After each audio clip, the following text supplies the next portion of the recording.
বুমরার wicket খোঁড়া ও মুম্বাইয়ের দর্শনা দায় দিলেন জয়বর্ধনাকে। ইন্ডিয়ার প্রিমিয়ার লিগের আইপিএল এবারের আসরটা একদম ভালো যাচ্ছে না মুম্বাই ইন্ডিয়ান্সের। পাঞ্জাব কিংসের বিপক্ষে 7 উইকেটে হারের পর 5 ম্যাচে 4 হার নিয়ে পয়েন্ট টেবিলের নিচের দিকে রয়েছে তারা। দলের এমন বিপর্যয়ের পর কোচ মাহেলা জয়বর্ধনেকে স্বীকার করছেন যে অন্যান্য দলগুলো মুম্বাইয়ের চেয়ে অনেক ভালো ক্রিকেট খেলছে। তবে অধিনায়ক হার্দিক পান্ডিয়ার ওপর হারের সব দোষ দিচ্ছেন না জয়বর্ধনে। তিনি বলছেন দলের এই অবস্থার দোষ শুধু হার্দিকের নয়, এটি আমাদের সবার। যখন দল ভালো করে না তখন ম্যানেজমেন্ট থেকে শুরু করে আমি এবং আমরা সবাই দায়ী। আমাদের ছন্দে খুঁজে পেতে হবে, কিছু জয় বের করে আনতে হবে যা আমাদের আত্মবিশ্বাস বাড়াবে।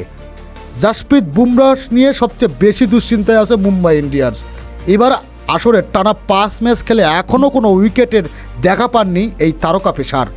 পাঞ্জাব কিংসের বিপক্ষে তার ইকোনমি 10-এর বেশি। জয়বর্ধনে বলেন বুমরাহ ভালো বল করছে, কিন্তু পাওয়ার প্লেতে আমরা চাপ তৈরি করতে পারছি না। প্রতিপক্ষ ব্যাটাররা জানে বুমরাহর বিপক্ষ ঝুঁকি না নিলেও চলে। অনেক সময় উইকেট পেতে কিছুটা ভাগ্যেরও দরকার হয়। আশা করছি একবার উইকেট পাওয়া শুরু করলে তাকে আর থামানো যাবে না। ইনজুরির কারণে পাঞ্জাবের বিপক্ষে ম্যাচ ছিল না রোহিত শর্মা। এছাড়াও মিচেল স্ট্যান্ডার্ড ও হার্দিক পান্ডিয়াও অসুস্থতার কারণে ভুগছেন। রোহিতের ফেরার বিষয়ে জয়বর্ধনা সতর্ক বার্তা দিয়ে বলেন, রোহিত গতকাল দৌড়ানো শুরু করেছে। আমরা প্রতিদিন তার অবস্থা পর্যবেক্ষণ করছি। এটি খুব সিরিয়াস কিছু নয়, তবে আমরা তাকে তাড়াহুড়ো করে মাঠে নামিয়ে ঝুঁকি নিতে চাই না। জয়বর্ধনের মতে বোলিং ইউনিট হিসেবে মুম্বাইয়ের প্রতিপক্ষ চেপে ধরতে পারছে না। ভিন্ন ভিন্ন পিচ ব্যাটারদের আউট করার মতো ধারালো বোলিংয়ের অভাব স্পষ্ট।